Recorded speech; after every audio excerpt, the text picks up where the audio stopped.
The church bell tolled once, twice, each slow ring echoing through Clara Dawson's chest like a warning she could no longer ignore. The chapel smelled of wilted flowers and candle smoke, the scent of a celebration that wasn't hers. Her father stood stiff and silent in the first pew, cap in hand, eyes sunken with shame he wouldn't speak aloud. He had traded her future for a pile of debts and the promise of keeping their failing ranch afloat. And all that remained was for Clara to walk down that aisle and become the property of Silas Turner, one of the wealthiest, most feared cattle barons in the Arizona Territory. Silas waited at the altar like a vulture in a suit. His lips curled in a smile that didn't reach his eyes. Those eyes held a cold hunger, not love, not care, just ownership. He tapped his gloved fingers impatiently on the silver buckle of his belt, eager to claim what he had purchased. Clara's heart hammered against her corset as though desperate to break free. She had tried to be obedient. She had tried to convince herself safety mattered more than dreams. But every fiber of her being rebelled against the thought of a life chained to a man who saw her as livestock. She wasn't meant to be tamed. The wide-open land called her name like a wind song, and she wasn't ready to silence it forever. The preacher opened his Bible. Silas extended his hand. Clara stepped backward. "Miss Dawson?" The preacher asked, puzzled, but Clara didn't hear him anymore. The room was shrinking, suffocating, the stained glass a cage of colors. Her breath came sharp and fast, and then she ran out. Her boots thundered against wooden floorboards. Gasps, shouts, curses followed. She pushed past the swinging chapel doors and into sunlight, the desert wind whipping her veil behind her like a white flag refusing to surrender. "Stop her!" Silas roared. But Clara was already untying a horse at the hitching post, her father's old bay mare, Sparrow, who snorted as though she too knew the urgency of escape. Clara yanked up her skirts, gathered the reins, and swung herself onto the saddle, ignoring the shocked townsfolk who stared as if she'd lost her sanity. Maybe she had. Or maybe she had just found it. Clara kicked Sparrow's sides, and the mare bolted, hooves spraying dust as they tore out of town. Clara didn't dare look back. She didn't want to see Silas's rage or her father's regret. The desert lay ahead, unforgiving, untamed. Free. The sun beat down like a hammer.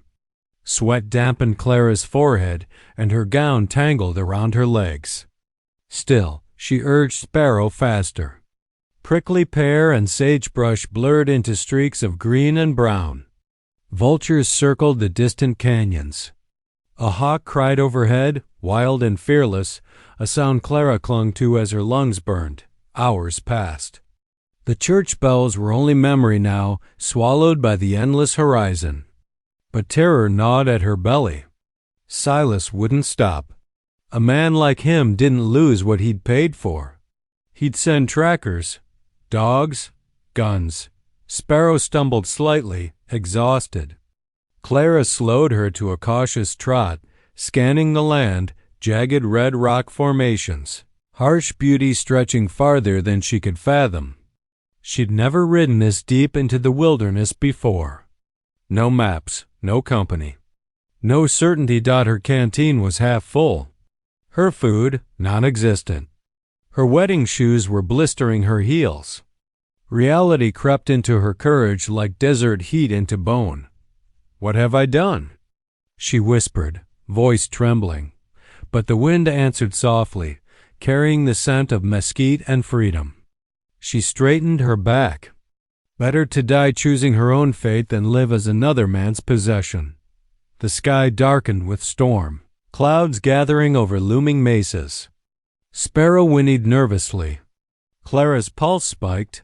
Storms here came hard and fast, each drop like a bullet. She searched desperately for shelter. Her vision blurred with dizziness, thirst clawed deep. She hadn't realized how long it had been since she last drank. Lightning cracked. A sudden downpour drenched her gown and chilled her skin. Sparrow reared, and Clara's fingers slipped on the slick reins. The ground rushed up as she fell, knees scraping stone. Her breath fled her in a painful gasp. The mare fled into the darkness, leaving Clara alone. Cold, shaking. Lost. Clara crawled beneath the shadow of a towering boulder, teeth chattering, mind spinning with fear. Thunder roared like an angry beast. The storm would pass, she told herself. She would survive the night, but as her eyelids drooped under weight of exhaustion, she wasn't sure she believed it.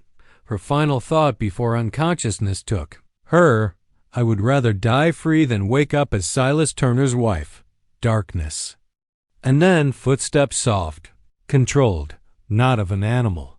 A man's shadow appeared through the rain. When Clara's eyes fluttered open, the storm had faded into a gray hush.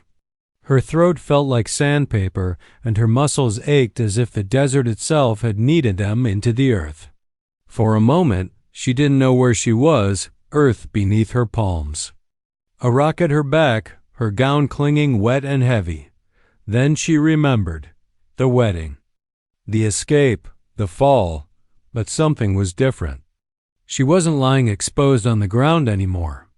A thick buffalo hide blanket covered her shoulders, warm and smelling faintly of smoke and sage. A small fire crackled not far from her, and beside it, kneeling with silent concentration, was a man. He was shirtless despite the cold air, his skin a deep bronze from sun and wind. Raven black hair fell loose to his shoulders, and the faint glow of firelight danced over the patterns of ritual paint on his cheekbones. His back was broad, marked with scars that told stories of battles won and burdens carried. He heard her stir, slowly. He turned. His eyes, dark, sharp, steady, caught hers. There was power there, enough to make her heart kick hard against her ribs. But beneath the command she saw something else, patience, discipline. A quiet storm. He was Apache. Her pulse raced with all the warnings she'd ever heard. Savages. They called them in town. Kidnappers. Warriors. Men who hated settlers. Men who, but he spoke first, voice low and calm, each English word accented yet clear. You fainted. The storm would have killed you. Clara swallowed, unable to hide the quiver in her voice. Are you going to hurt me? His gaze flicked over her trembling hands, her torn gown, the fear stiffening her posture. If I wanted that, he said simply, you would not wake here. It wasn't cruel, just truth. And oddly, that truth steadied her. He reached beside him and offered a small canteen. She hesitated, instinct screaming caution, yet survival stronger. She took it with shaking fingers and drank greedily, relief flooding every dry, aching corner of her body. Thank you, she whispered. Breath unsteady. He dipped his head once. Acknowledgement. Not ownership. My name is Kaya, he said. Of the White Mountain Apache.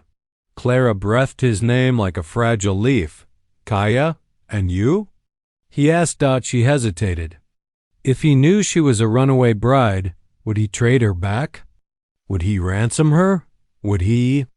Clara, she finally said. Kaya studied her, reading the truth behind her voice. He didn't ask why a woman was riding alone in a wedding dress. Instead, he stirred the fire and added, You are safe.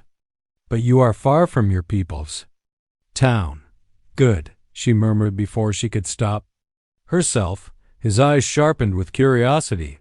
You ran, he said, not a question. Clara looked down at her dirt-streaked gown, the once white lace now clinging like a burden she no longer wanted. Yes, she breathed. I ran. Kaya nodded slowly, as if he understood something she hadn't even spoken. Then he stood, towering yet gentle in his movements, and extended a hand to help her rise. She looked at that hand, strong, rough, capable, and made a choice. She placed her palm in his. Warmth shot through her body, surprising her. Kaya lifted her to her feet with effortless strength, but did not hold her longer than needed. "We should go," he said, glancing at the horizon, instincts alert. "You are being hunted." Clara's chest tightened. "He'll come for me," she whispered. Kaya's jaw set with silent promise. Let him come. Those 3 words felt like armor draped over her shoulders. Not dominance, protection. He led her through the maze of canyon shadows to a hidden camp tucked between sandstone walls. His horse, a proud paint stallion, snorted as they approached. Clara's eyes widened as Kaya gently stroked the animal's muzzle, whispering something in Apache the wind. Carried away, this man commanded respect without raising his voice. He turned back to her, offering food, piñon nuts, and dried meat. She ate cautiously at first, then with growing hunger. He watched, making sure she recovered, but left space between them, a space filled with unspoken rules. She was not his captive. He would not take what was not freely given. When the last bite was gone, Kaya finally asked, "Do you wish to return to your people?" Clara's answer came quick, too quick to doubt. "No." Kaya studied her again, that warrior's gaze, able to see fear and courage at once. "Then you stay," he decided. "But understand, staying makes you my responsibility. I will protect you. But you must learn our ways, or the land will finish what the storm began." Clara's breath hitched. Responsibility, protection, not ownership. For the first time since fleeing the chapel, she felt safe enough to hope as night settled over red stone cliffs and coyotes began their song. Clara lay beneath Kaya's blanket, listening to the crackle of fire and the sure rhythm of his breathing as he kept watch. A runaway bride alone in Apache territory, man feared by the world, and yet the only one who had treated her with respect. She closed her eyes and before sleep carried her away. A thought warmed her heart like the fire beside them. Maybe freedom had led her exactly where she was meant to be. The next morning, Clara awoke to the smell of coffee made from roasted acorns, the aroma blending with the scent of damp earth and pine smoke. The sun, soft and golden, streamed over the cliffs, painting Kaya's camp in warmth and shadow. For a moment, she forgot fear. Then reality crept back. She was still deep in Apache territory. Still a runaway, still hunted. Kaya stirred beside the fire, his movements deliberate and calm, and glanced at her with eyes that seemed to see more than the desert and the horses. He didn't scold. He didn't demand. Instead, he handed her a leather strap to tie her hair back. Simple, practical, and unassuming. The first gesture that told her he saw her as more than prey or prize. Clara hesitated, brushing strands of wet hair from her face. Her hands shook slightly, but she obeyed. Kaya's gaze softened, not with lust or ownership, but with quiet acknowledgement. A man who demands respect, not fear, she realized. He spoke at last, his voice low and steady. "You survived the storm because you knew how to ride," he said. "But the desert is unforgiving. If you want to live, you must learn to see it like it sees you." Clara blinked. "See it like it sees me?" "I know some things about horses," she admitted. "But the desert, it's dangerous." Kaya nodded. "Dangerous?" "Yes, but it also teaches respect. Learn to read the land. Water tracks, wind direction, the calls of birds, they will guide you when men cannot." And so began her first lessons, not with guns or ropes or the hard edge of survival alone, but with observation. Kaya taught her to watch a rattlesnake's path through the sand, to notice the difference between the track of a coyote and a dog, to distinguish the whisper of a spring hidden beneath rocks from the mirage of heat. At first, Clara was clumsy. She stumbled over roots, misread the wind, spilled water from the canteen, and scolded herself silently for not knowing more. But Kaya never laughed. He corrected her gently, sometimes demonstrating, sometimes guiding her hand over the sand or her eyes over the horizon. "You cannot conquer the land," he said one afternoon, "but you can listen to it. Let it speak. Then you will survive." Those words settled into her chest like seeds waiting to bloom. Clara realized the desert wasn't just terrain. It was teacher, healer, judge, and friend. And Kaya.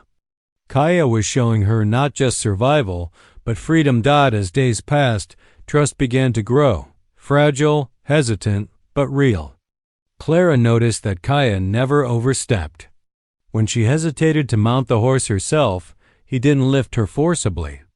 When she recoiled from his hands helping her lift supplies, he held back, waiting until she asked. Every gesture, every word respected her boundaries. That respect sparked something unexpected in Clara. Hope. A hope that people could be honorable, even when the world told her otherwise. Even men like Silas Turner couldn't own her. Maybe some men could choose to protect her without asking for ownership in return. One evening, as the sun dipped behind the red cliffs, painting the canyon in shades of amber and fire, Kaya showed her how to start a small fire without matches.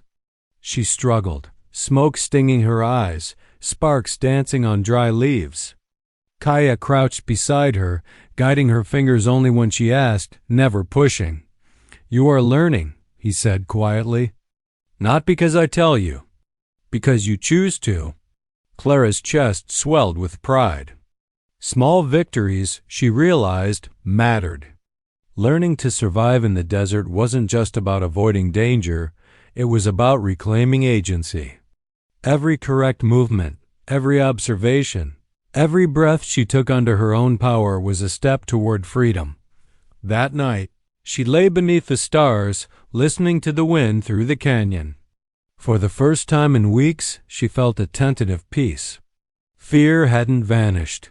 The threat of Silas and the unknown dangers of the desert lingered, but Clara knew she was no longer a passive passenger in her own life. She was learning. She was choosing. She was surviving. And Kaya, he wasn't just a rescuer. He was a teacher, a protector, and slowly, without either of them admitting it, the first man who treated her as an equal rather than an object of possession.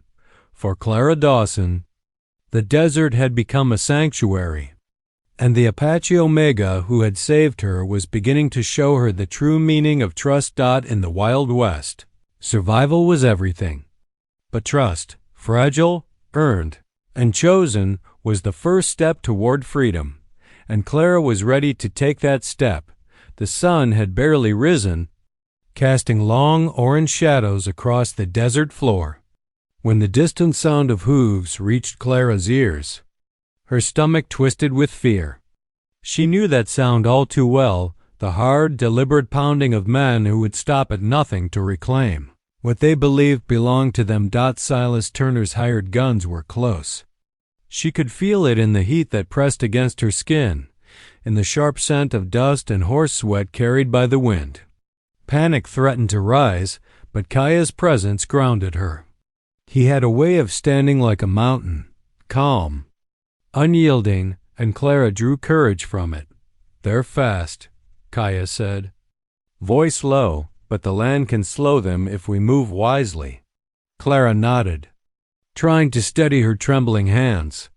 Kaya mounted his paint stallion effortlessly and extended a hand to her.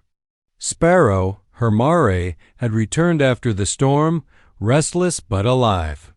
The two horses neighing in unison felt like a heartbeat of hope amidst terror. "Stay close," Kaya instructed. "Follow my lead, not your fear." The words were simple, but their weight settled heavily on Clara's chest. She wanted to run blindly, to escape without thought, but she trusted Kaya. She climbed onto Sparrow, gripping the reins tighter. With a soft nudge, they moved off, Kaya leading through narrow canyon paths, winding rock formations shielding them from the view of the plains below.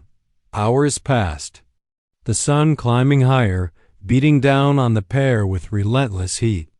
Clara's legs ached, Her throat was parched, but she learned quickly. The desert was a teacher, Kaya its guide. He showed her hidden passages where the pursuers could not follow, how to recognize the scent of fresh water, and how to make the horses silent when danger was near. Suddenly, a shout rang out from the ridge above.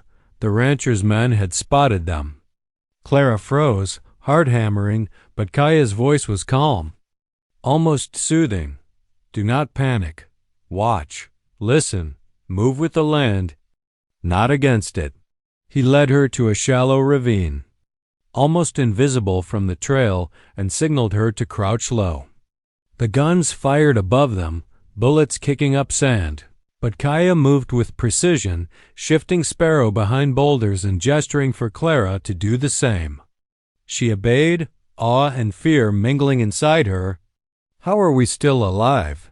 she whispered, voice trembling. Kaya's gaze swept the horizon, calculating every angle, every shadow.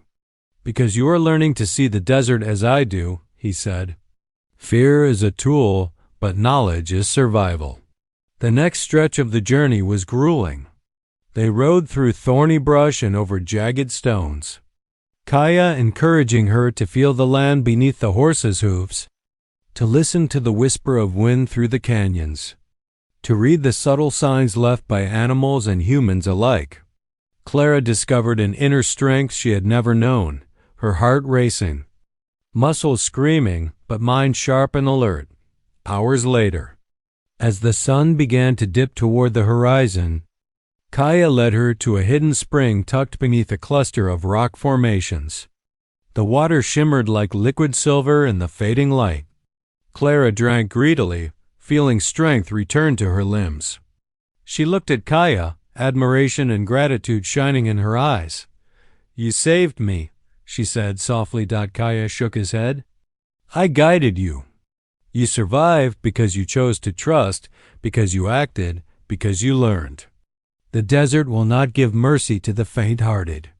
Clara swallowed, letting his words settle. She understood now. Running was only the first step. Surviving was learning, and thriving required trust in herself, in the land, and reluctantly, in Kaya. That night, as they made camp beneath a canopy of stars, Clara allowed herself a moment of peace. The distant sounds of the rancher's men had faded, but the adrenaline of the chase still lingered. Sparrow nickered softly beside Kaya's stallion, and Clara realized she was no longer a frightened bride fleeing an unjust fate. She was a young woman reclaiming her life, guided by a man who respected her choice, who would fight for her not as a possession, but as a partner. As the fire crackled, Kaya leaned back, gazing at the horizon. Clara followed his gaze, and for the first time since fleeing her wedding, she dared to hope. They had survived. They had learned. And though the road ahead would remain dangerous, Clara felt something she hadn't in weeks: freedom, tempered with trust, and the first spark of love she would not run from. The fire crackled low under a canopy of stars, the desert cool and quiet around them. Clara sat cross-legged on a blanket, trying to push the day's terror from her mind, but the memory of the chase lingered like the tongue of dust in her throat. Sparrow nickered softly nearby, her mare's head resting against Kaya's paint stallion. The horses had calmed now, mirroring the silence of the night. Kaya sat across from her, back straight, eyes reflecting the amber glow of the flames. He had been watching her carefully all evening, not intrusively, not expectantly, just observing. Clara felt her pulse quicken under his gaze. There was something unspoken in the air, a tension she hadn't noticed before. "You've changed," Kaya said quietly, breaking the silence. His voice was soft, low, carrying authority yet gentleness. "The land teaches quickly when one listens. You are no longer the frightened girl who fled a chapel." Clara swallowed, aware of how close he was sitting. His presence was commanding, but not threatening. He had earned her trust with patience and respect, and now that trust was something she realized she could give freely. even beyond survival. I had no choice, she admitted. Running. I had to. Her voice trembled slightly, but there was conviction beneath it. But I've never felt this safe. Kaya's eyes softened, and he leaned forward slightly, closing some of the space between them without taking it all. Safety, he murmured, isn't given. It is earned. And it can be shared with the willing. Clara's breath caught. Something in the desert night and the firelight in Kaya's gaze made her pulse drum like a wild horse in her chest. She had never known a man who respected her boundaries so completely, yet made his desires known so clearly. It was a delicate balance, a strength that drew her closer.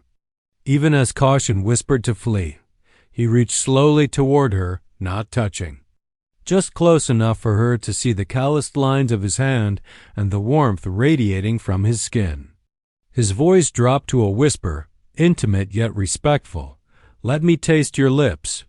Clara froze for a heartbeat, her heart hammering. She had dreamed of freedom, of survival, of reclaiming her life, but desire? Desire had never been so tender, so compelling. And yet she felt no fear. Not because the moment was safe, but because he had earned her trust. Her lips parted, a soft breath escaping her chest. Then, take me, she whispered back, her voice trembling but resolute. Only as the woman I choose to be. Kaya's hand hovered for an instant before brushing lightly against hers, a gesture of confirmation, not possession. Then he leaned in slowly, gently, giving her every moment to pull away if she wished. Clara met him halfway, and when their lips touched, it was not a claim, it was a promise. A mutual acknowledgement of freedom, choice, and growing connection.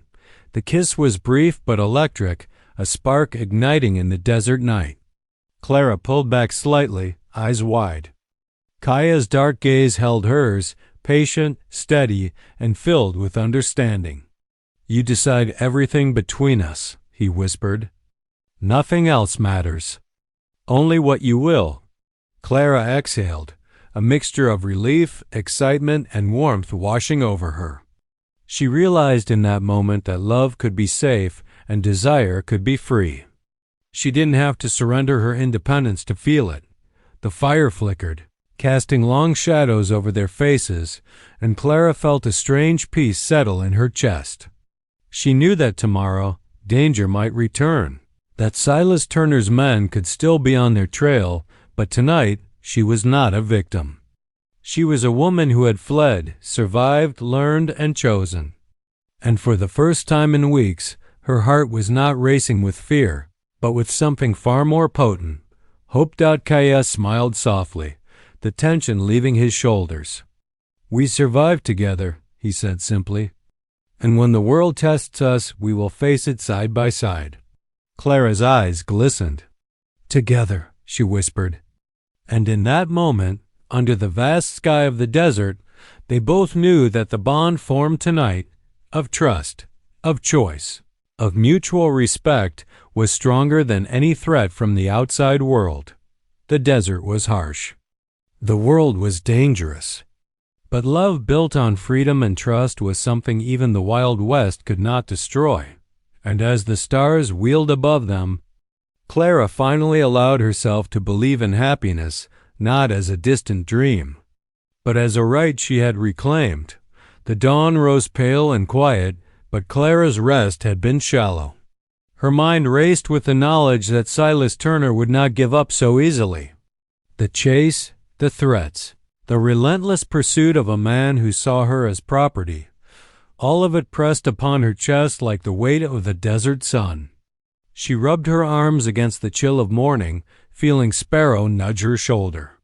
Her horse sensed the tension, ready for the inevitable. Kaya, alert as always, was already mounted on his paint stallion, scanning the horizon. His eyes, sharp and unwavering, caught every shadow, every movement in the canyon.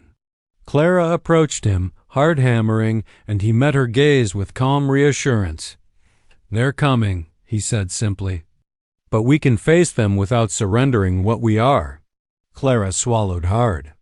The thought of confrontation terrified her. Yet Kaya's presence, steady, commanding, protective, made her feel braver than she had in weeks. He didn't push her forward. He only offered guidance. Survival, he had taught her, came from strategy, knowledge, and courage. By mid-morning, the distant pounding of hooves confirmed her fear. Silas's men were near, cutting across open plains with ruthless determination. Clara's chest tightened. She had fled to protect her life, but now the threat loomed larger than ever, and the desert could not hide her forever. Kaya gestured silently, leading Clara to a hidden vantage point atop a low cliff. From there, they could see the attackers below. Guns glinted in the sun, men shouting orders, a clear attempt to intimidate. "They believe they can take what they want," Kaya murmured. "They do not understand choice." Clara's gaze sharpened. She had been treated as a thing to be owned for too long.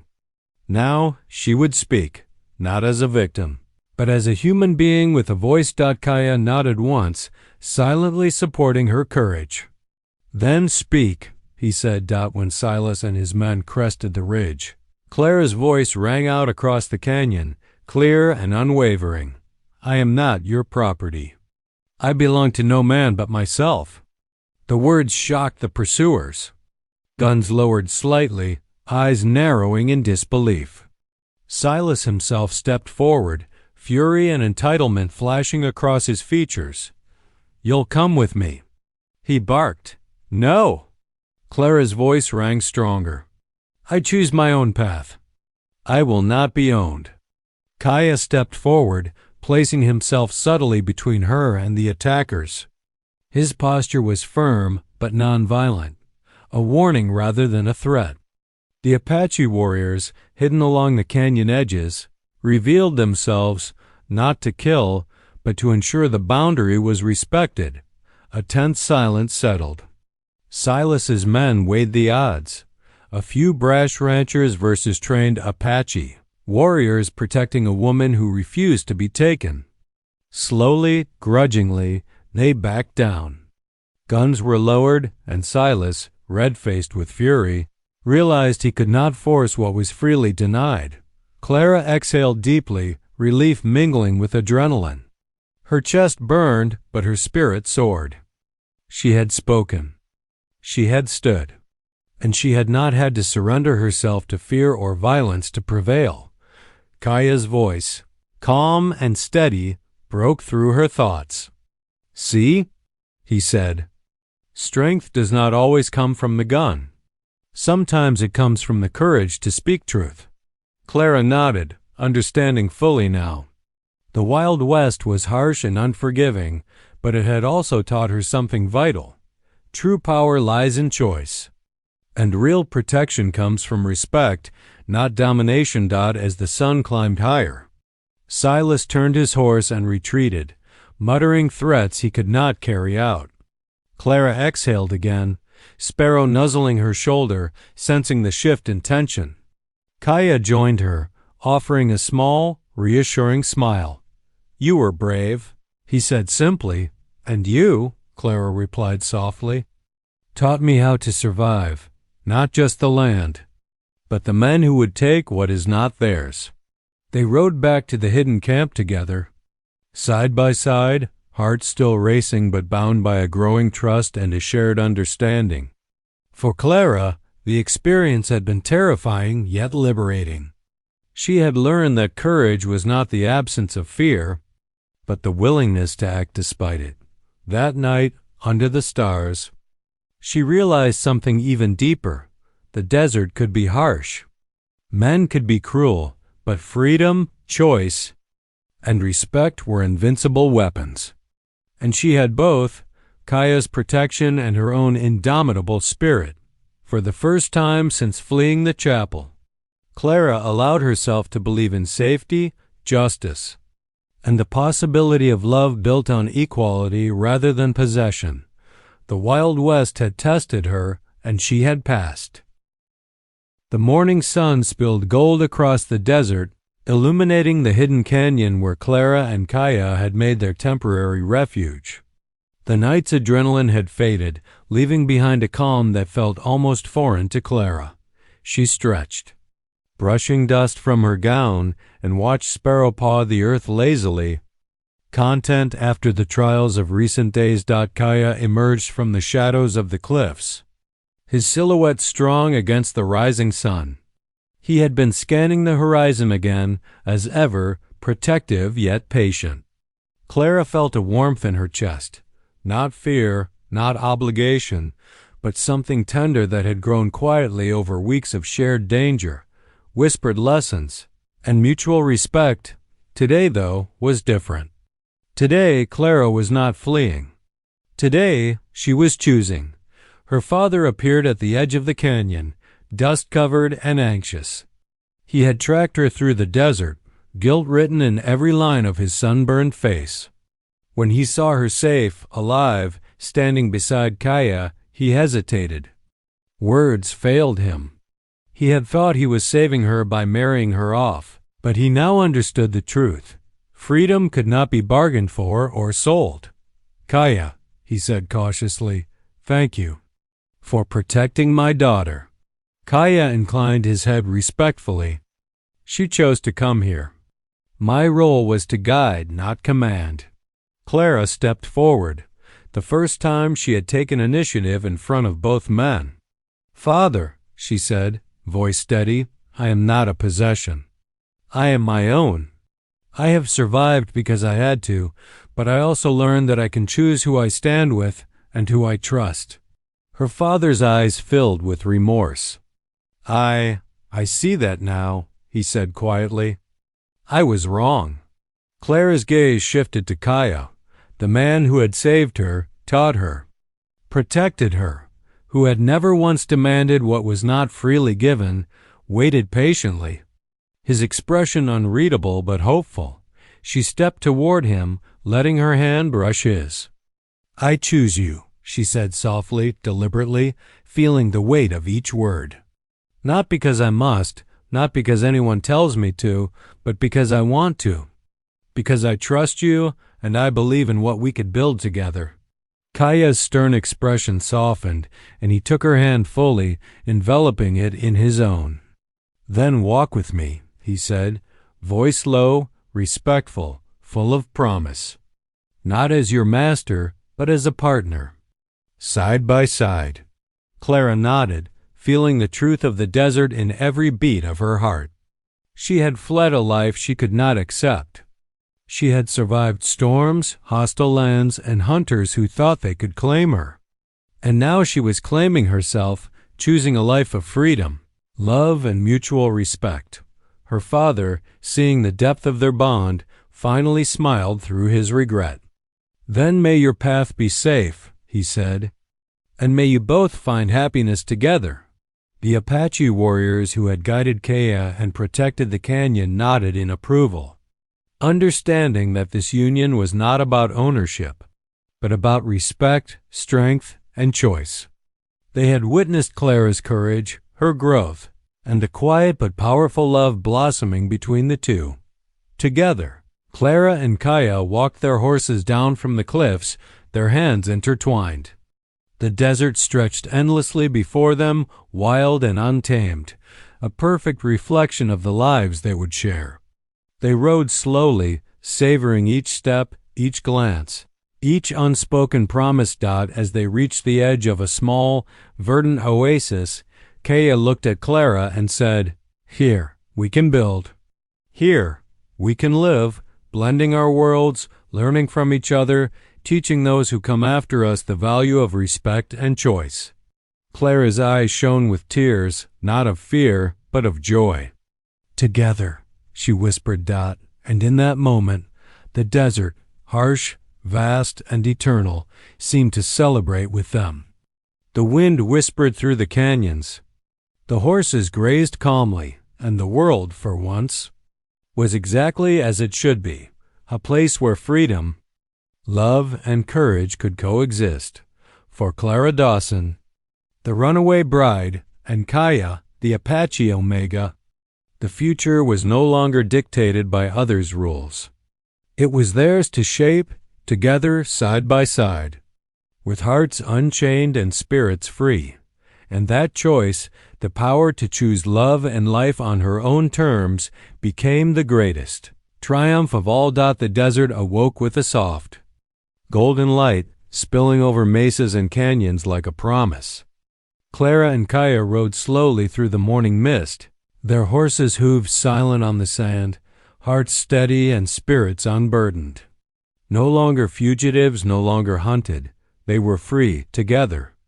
And fully aware that freedom had been hard won, their destination was a small plateau, near a spring-fed oasis Kaya had long kept secret, a place hidden from the chaos of the outside world. Here, the land itself seemed to bless their arrival. Green shoots sprouted among the red rocks, and the soft murmur of running water promised life, sustenance, and renewal. Clara glanced at Kaya, feeling a warmth deep in her chest. He had taught her much more than survival. He had shown her that respect, patience, and choice were as essential as water or shelter in the desert. He had proven that love could exist without domination, without coercion, without fear. And now, as they looked upon the oasis together, Clara knew the life she would build here would reflect those lessons. "I never imagined I'd find a place like this," she said softly, brushing her fingers through the tall grass. "Somewhere we can live, and be safe, and be free." Kaya nodded, his gaze sweeping the horizon, ever watchful but serene. "The land teaches us patience, Clara. It teaches that strength and respect are inseparable. This place is ours because we chose it, together." They began to plan. A small homestead near the spring, space for gardens and livestock, and a shelter for travelers in need. Kaya explained the ways of the land, how to plant crops that could survive desert heat, how to track water flow, and how to tend horses and livestock without waste. Clara listened, learned, and contributed ideas of her own. Their partnership was seamless, each respecting the other's knowledge and skills. Word spread slowly through neighboring settlements and Apache villages that a young woman and an Apache Omega were building a home together, not through force, but through courage, trust, and choice. People came with curiosity, sometimes with suspicion, but soon learned the strength of their bond and the fairness with which they treated others. Trade blossomed between settlers and the tribe, sharing resources, knowledge, and stories. Clara taught children from both communities to read the land as Kaya had taught her. She showed them how to recognize animal tracks, understand weather signs, and respect the creatures they shared the desert with. Every lesson carried more than survival skills. It carried the message that freedom, respect, and education were stronger than fear. Ignorance and greed. Kaya, in turn, shared his heritage and traditions with Clara, allowing her to learn the Apache language, songs, and stories. He explained rituals and ceremonies not as impositions, but as invitations to understand, appreciate, and participate. Together, they built a life that honored both their worlds, bridging cultures with compassion and wisdom. Evenings were spent around a fire beneath the stars, sometimes in silence, sometimes in laughter, occasionally in the soft warmth of a shared embrace. Clara never forgot the fear that had driven her to run, but each night she also remembered the courage that had brought her here. Kaya's hand in hers was a reminder that love need not be coercive to be powerful, and that safety need not come at the cost of freedom. One late afternoon, as the sun dipped behind the mesas, painting the sky in shades of amber and crimson, Clara stood with Kaya at the edge of the oasis.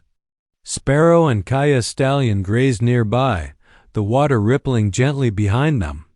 She looked up at him, gratitude and affection radiating in her gaze. "Together," she said softly. "Always," he replied. The desert wind carried their words across the rocks, and somewhere, a hawk cried its approval. Their home became a symbol of hope, that love founded on choice, trust, and respect could thrive even in the harshest of landscapes. They cultivated not only crops and livestock, but also understanding and connection, teaching both settlers and Apache that strength came from collaboration, empathy, and education. And in the heart of the Wild West, where danger and cruelty often ruled, Clara and Kaya thrived, free and united. There lives a testament to the power of courage, knowledge, and the simple truth that the greatest victories come not from conquest, but from the freedom to choose your own path and the courage to build it with love. The sun set, casting a warm glow over their oasis, and for the first time in her life, Clara Dawson felt completely at peace. She had fled a life she could not accept, survived trials she could not predict, learned lessons the desert demanded, and finally chosen a love she had earned freely, a love that would endure, side by side with the Apache Omega who had taught her the true meaning of trust, courage, and partnership. And so, their story ended not with fear, but with hope, not with loss, but with freedom.